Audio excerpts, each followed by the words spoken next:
Morning. Thank you, Edna. I am Dagmar Alvarez. I work directly with the principal of this university in special projects. And we're very glad to have you here, students from Trinidad and Tobago. And years ago, I had the opportunity to visit your country. I used to have the representation for Konica Film and Paper. And I had a distributor in Trinidad, Mr. Chung. I don't know if that company still exists. I'll be glad to know that they're still working until even that photography have changed a lot. Now you don't have to develop now the films. You don't have those problems. Okay. Well, I'm also part of the Business Managers Association in Panama. And our speaker has been also president of this organization. And it's a very important person here in Panama because of his experience and all he has done related to our economy. I want to say that he has a PhD degree in finance and economics from the Boston University in Massachusetts, and also a bachelor degree in economics from the Pacific University in Lima, Peru, where he lived while he was young. He has more than 40 years of experience in public and private administration with a specialty in the management, finance, and energy area. He was director of the Tax Revenue Institution in Panama. He was also Ministry of Economy in Panama. And also, while he was in this ministry, he had the responsibility to merge two ministries, the Ministry of Economics and the Ministry of Planification and Public Policy, Economic Policy. He has also been manager and president of the energy and industry sector, such as Petroterminales. This is a trans-Isthmian pipeline, oil pipeline in Panama, in the area close to Costa Rica. And okay. Sí, thank you. Gracias. He's currently serves as director and president of Aramburu Porras and Associates, his own company. And he's a consulting company for energy, economic, and finance sector. He was also director of the Catholic Church promotion campaign. So he had been closely related to this university too. And what else? Okay. And he has participated as director of the Panama Stock Exchange and also the electric transmission company, ETESA. And right now he is a director of the Bank of Panama and also president of the Belisario Porras Foundation. Belisario Porras was a president of Panama, the only one that have been 3 times president of Panama, and he built all the institutions in Panama, more than 100 institutions that he created for this country in the beginning of the 19th century. And he's passionate about that. They have just, perhaps he will tell us something, and he will give us the link so you can see, because it was very shortly presented, a video with the history of this president of Panama. Okay, Fernando, welcome and thanks a lot. Thank you, Dagmar. I don't know if you can hear me. Sure, we can hear you. Okay. Good morning, everybody.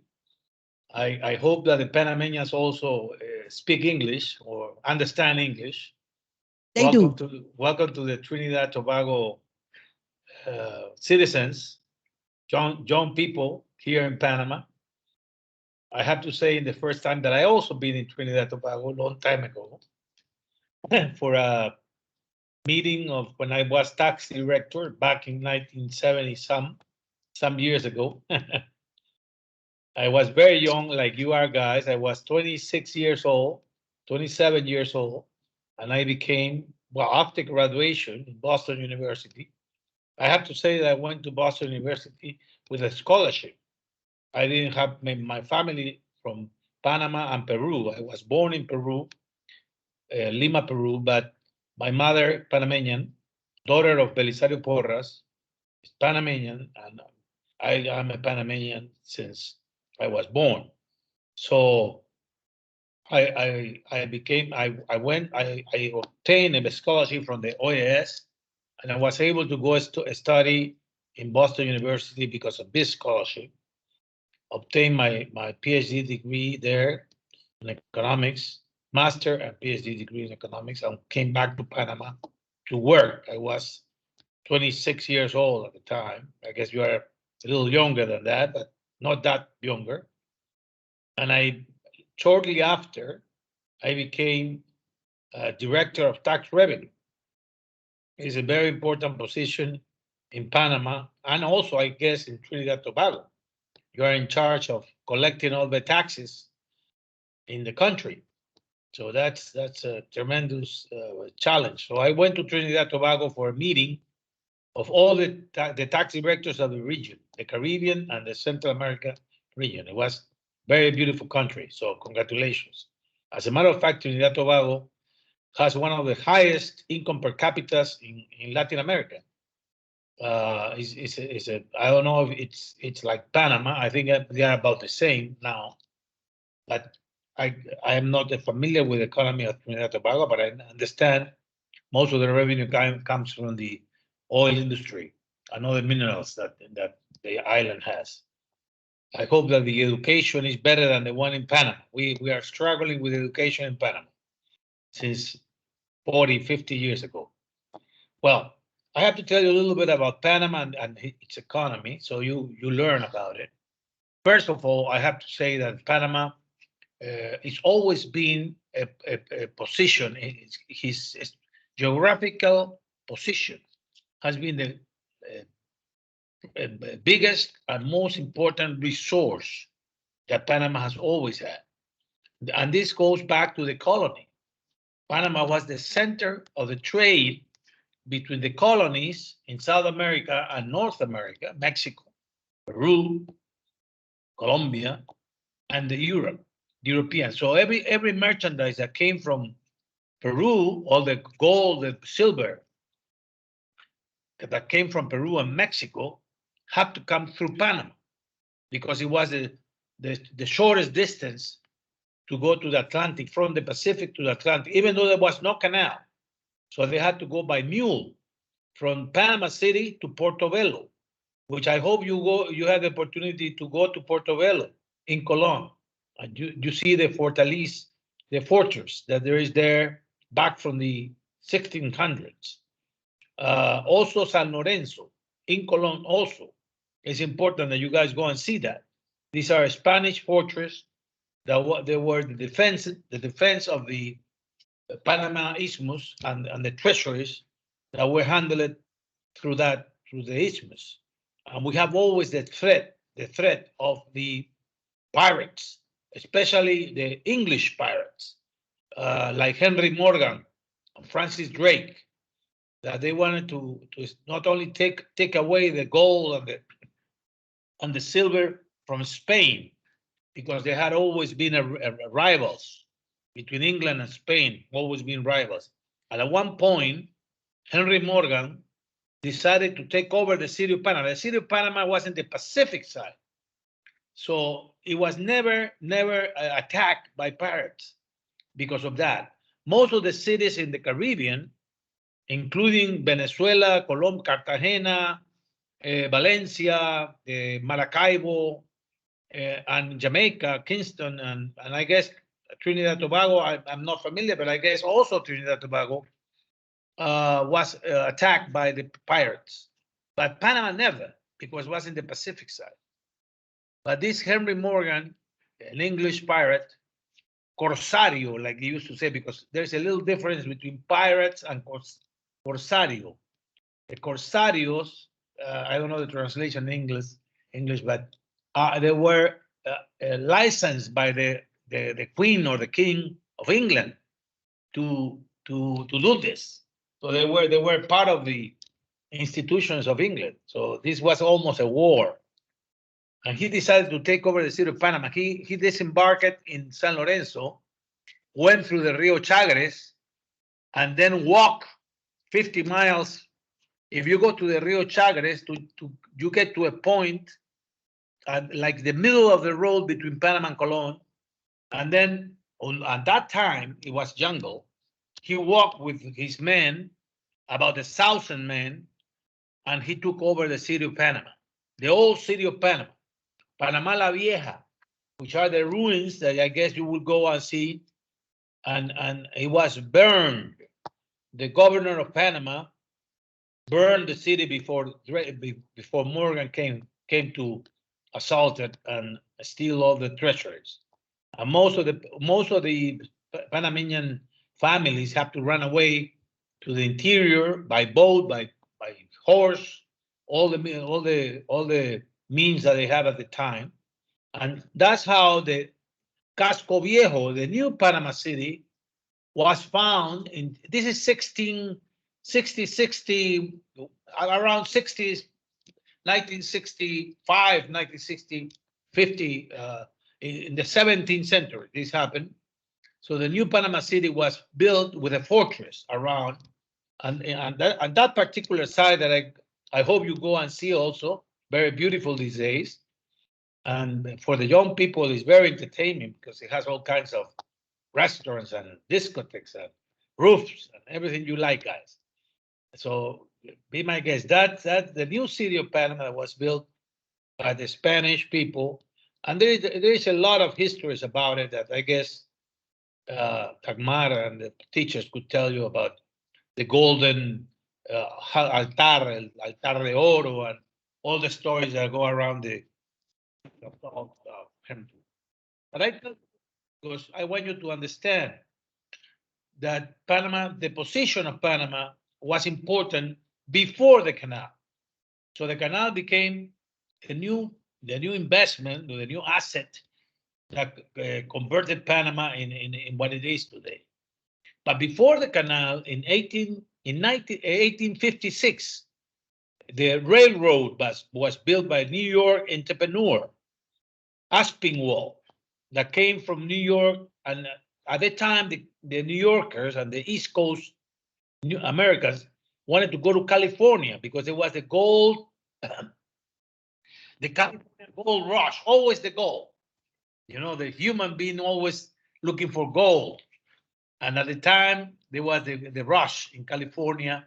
And so everybody from the East Coast of the United States wanted to go to California. So this entrepreneur, and it was very difficult and very dangerous to go by railroad, and there was no railroad at the time from New York to California. You had to go by horse, by, ¿cómo se dice? Carroza, no? Like the old, the old West. And it was very dangerous because of the Indians and all that. So they decided that Panama was the route to go to California. And this entrepreneur of New York came to Panama and built a railroad from Colón to Panama, which is still running today. Also, that's the thing you guys wanted to go, because you can go from Panama to Colón in that particular railroad that has almost 200 years there running. And so Aspinwall built not only the railroad, but also built the city of Colón. At the beginning, the city of Colón was named Aspinwall. That was the name of the city because of this entrepreneur that built it. And Panama became a very important place for the Americans, since they can go through Panama to go to California and back. So can you imagine, a city of Panama was at the time 5,000 people, and Colón didn't exist. So can you imagine all these Americans who are looking for gold going through Panama? So Panama became a boom city. Suddenly it grew, and it has a lot of trades and bars and restaurants and etc., etc., etc. So those were the days of the gold, the rush, until it finished. It got to a point in which it stopped because railroads from New York to California were built, and then the people started to move through a different place. So that's 1860. Then the French came to Panama, and they wanted to build a canal. Remember Conde de Lesseps? Have you studied Ferdinand de Lesseps? Ferdinand de Lesseps was a French engineer that built the Canal de Suez. He built the Canal de Suez in Egypt that communicated the Mediterranean Ocean Sea with the Mar Rojo in the east, in Arabia, the Arab country. So you can move goods from China, India, from that Japan to Europe in an easier way. So he built that. He was famous, was very successful, and he decided to build a canal in Panama. And so this is a private entrepreneur. It was not government. It was not the government of France. It was the Conde de Lesseps, Ferdinand de Lesseps, with a canal company, came to Panama, obtained a concession, and started to build the canal. Unfortunately, he wanted to build a sea-level canal, and it didn't work out. So a lot of people was killed. People from the islands, Trinidad, Tobago Islands, Barbados, Jamaica, came to Panama to build the canal. I'm sure that some of your antecessors came to Panama to build the canal. You check on that. And during the times of the French, and it failed. It went to bankruptcy. It wasn't a scandal in France. It was called the Panama Scandal. And the Conde de Lesseps went to trial and everything because of the people that had bought the bonds. He issued bonds. Everybody in France, even the poor people, bought these bonds to build the canal, and suddenly the company was bankruptcy. So we're talking about 1880 some, 82, 83 at the time. So no canal, failure. And then, the whole history about the Americans became interested in the canal. And the Americans, but they needed a better treaty. They didn't like the treaty of the French. They wanted to have jurisdiction. This is the government of the United States now. It's not a particular or individual entrepreneur. This is the US government that wanted to build the canal. There was a French called Philippe Bunau-Varilla, which was an engineer in the French canal that became a representative of the Panamanians at the time. And the Panamanians, the conservative group of the Panamanians, and some liberals wanted to, because Colombia rejected the treaty with Americans. And then the Panamanians felt that this was an opportunity for Panama. Therefore, they initiated independence of Panama, or separation of Panama from Colombia. This part of the history is very controversial. There is a lot of, but I will be simple. This group of Panamanians decided that it was better for Panama to separate from Colombia and to sign a treaty with the Americans. So the canal will be built, America. But in doing that, they had to sign a treaty that was prepared by the Americans and not by the Panamanians. Therefore, a big part of all the zone was what is called the canal zone, which is 10 miles from each side of the canal, became a U.S. jurisdiction. So it was like another country. And Panama had to fight this was 1903. Panama had to fight for 75 years to recover that and became sovereign in the canal zone. There was a many years fight, but independent of that, the building of the canal make Panama a richer country. the presence of the Americans was beneficial for the Panamanian economy. Panama was a very poor town, and because of the influence of the Americans and some of the presidents, including Belisario Porras, my grandfather, the city became modern. We have sewage, water, etc., electricity, and it became like a modern city, which you can see today. So Panama has always been a country open to foreigners, open to investment, open to private entrepreneur. So this is one of the secrets. Panama, I call it the promised land, because Panama started in 1903, 1910, with the presidents of Porras and otros. First of all, Panama was declared open to foreigners. We welcome immigration especially from European countries and other countries. And that's why Panama is full of foreign origin people from all races. It's a multi-race, multi-religion country. And everybody's welcome here. No, we don't reject any particular religion or race or profession. So we declare also a regime of societies, anonymous societies, that will operate from Panama. That's been also a source of income.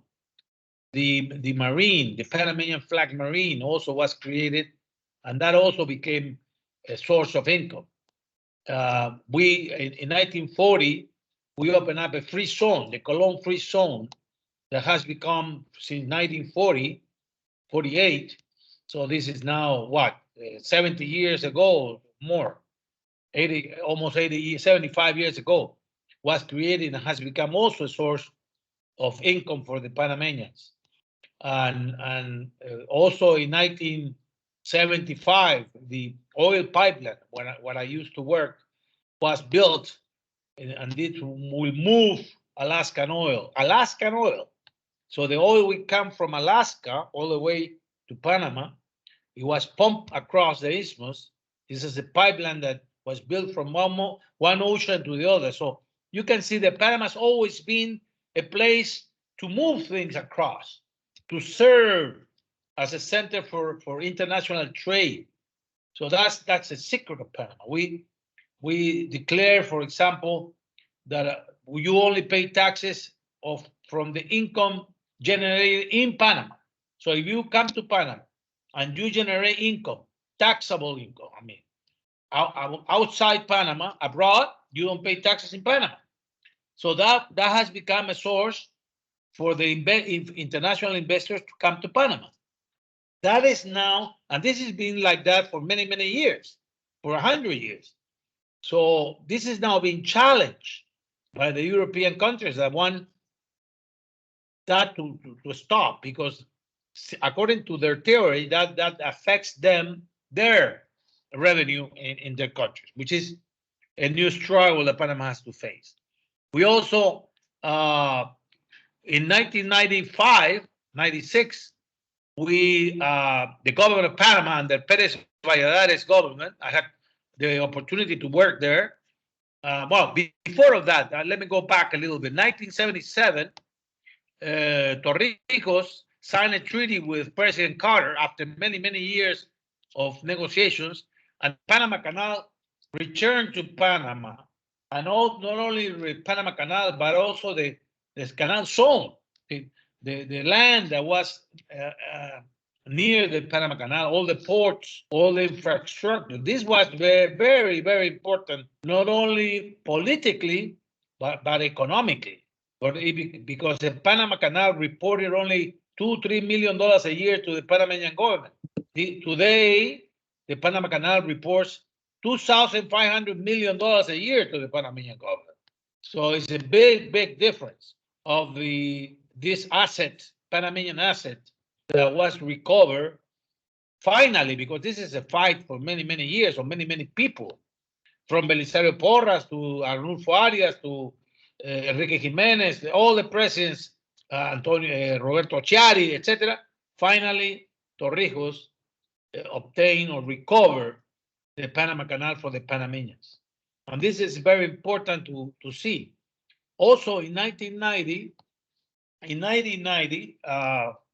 after that, a change in the political, because after Torrijos died, we had the, unfortunate, they have Mr. Noriega, which I guess you always remember, Manuel Antonio Noriega, a general that was very, very negative for Panama. He was a dictator and he wanted to impose his rule in Panama. Finally, was taken away by the Americans in 1989, December 21, 1989. We remember that because we were present.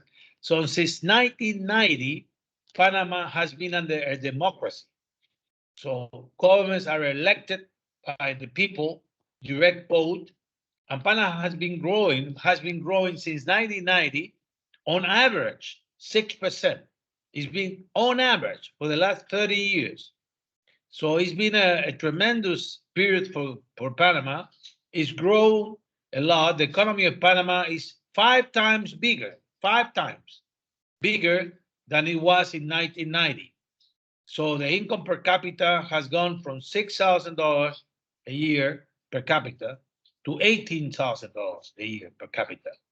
So Panama is one of the, between quote unquote, richest countries in Latin America these days.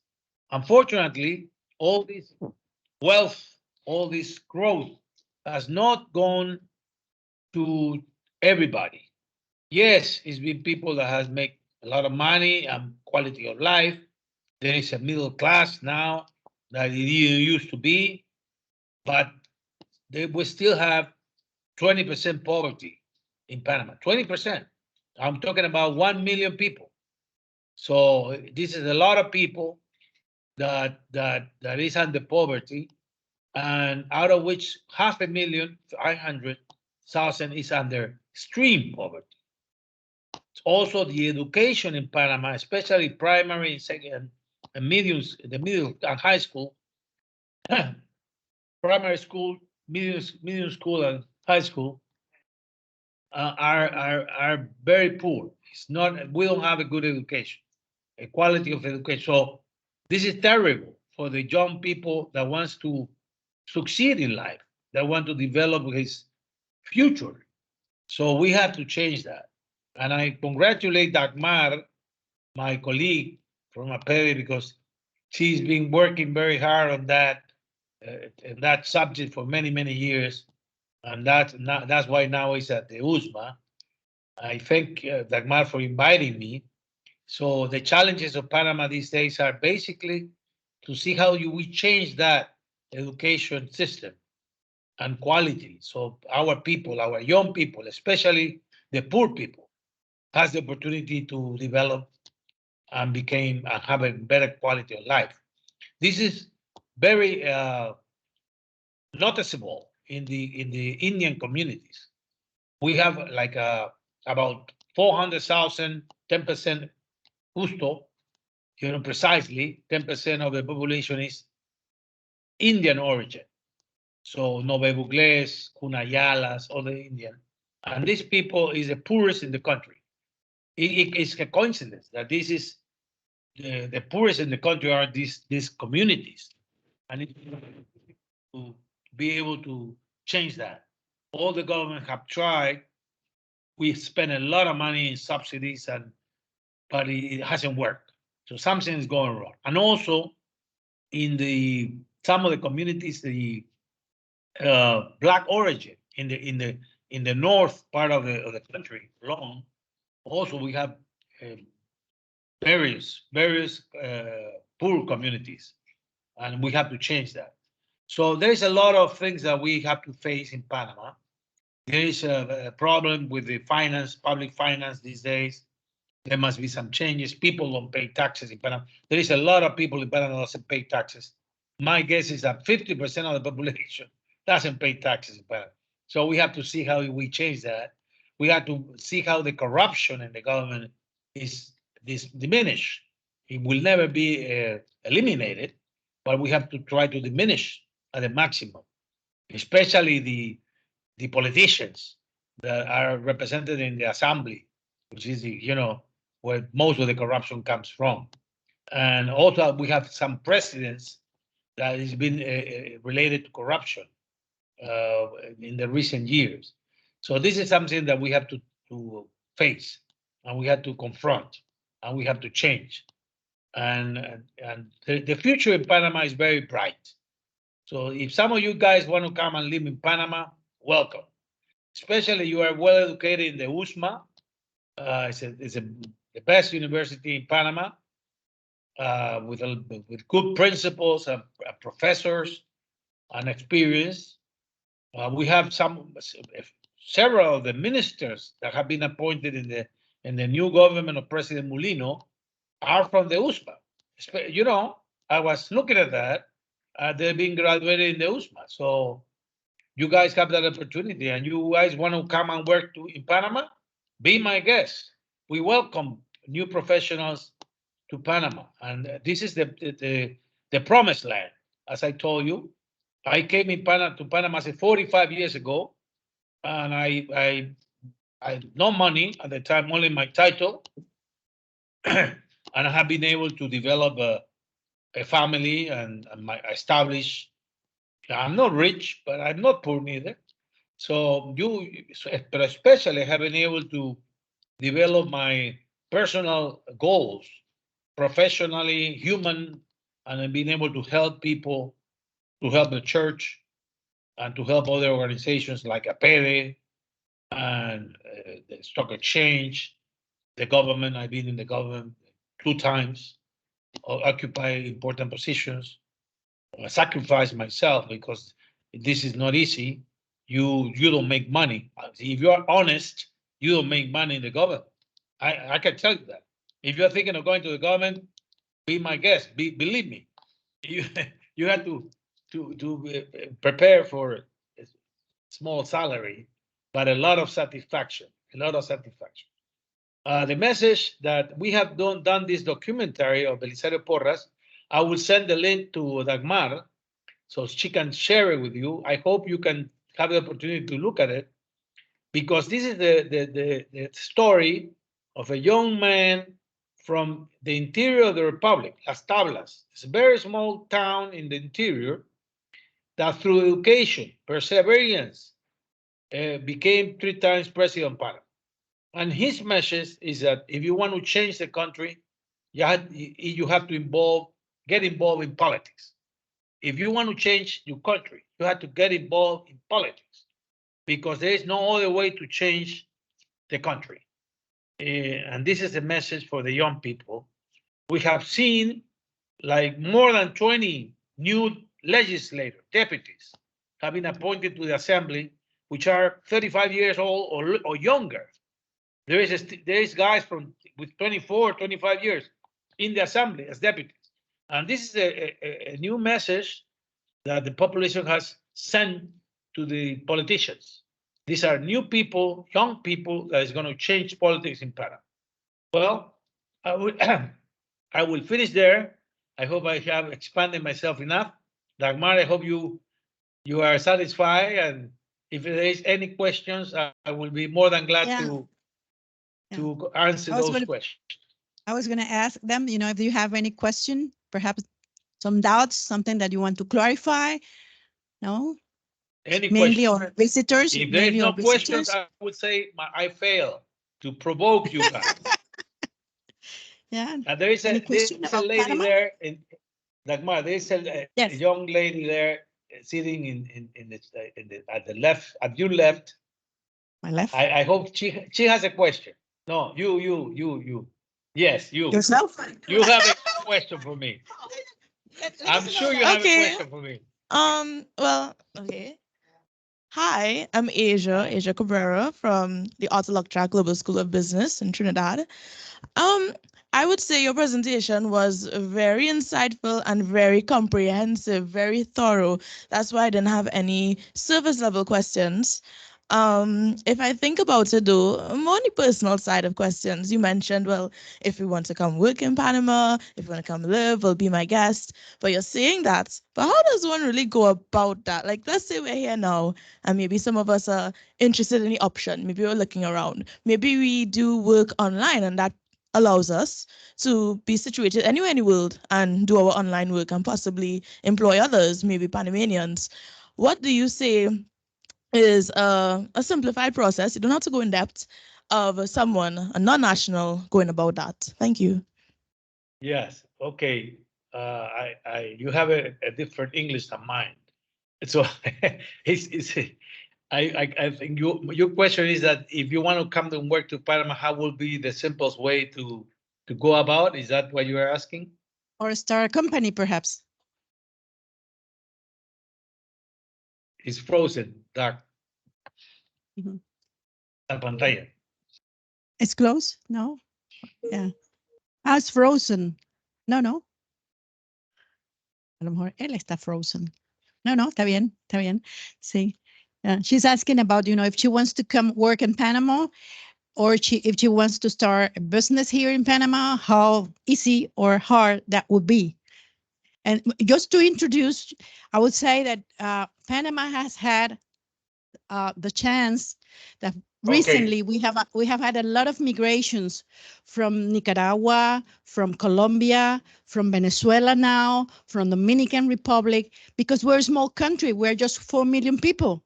So the growth, and he told you how much our country have grown. Our economic growth have been with these migrations, because we don't have enough educated people to work all these opportunities. So in a way, we have developed ways to incorporate these people in our labor force and also in the business community. Mm-hmm. Okay, I'm here. I'm back here, Doc. So Okay. I will say goodbye now. So I want to say, what is your name again? Asia. Asia. Asia Okay, Cabrera. Asia. I will say Panama has, to start with, I will tell you, Panama has more than 150 international companies, multinational companies, established in Panama, doing business in Panama from abroad. So these are companies that they don't do business in Panama. They do business abroad, but they are established in Panama. And they have a lot of foreigners working for them. I will look into these companies to start with. I know that these companies not only have people in Panama working, but also abroad, by what you call telework. How do you call that? You work abroad, you work online. You work online. So that will be an opportunity. Also, we have we need in the technology, the Americans have designated Panama as a potential center for chips, to build chips, which are used now in phones, computers, etc. And they want to do this in Central America, not in China. They want to go away from China and do this in Central America. Costa Rica has already started doing it and has several. Intel is in Costa Rica, big company. But there is other companies looking at Panama, and they will need some people with technological skills and business skills, engineering, business, management, to work with them, with English-speaking people. So if you are an English-speaking people and you have this talent or preparation, qualifications, you are a candidate to work for these companies that will be established in Panama. They are already established and that will be established in the near future in Panama. So I guess I answer your question with that.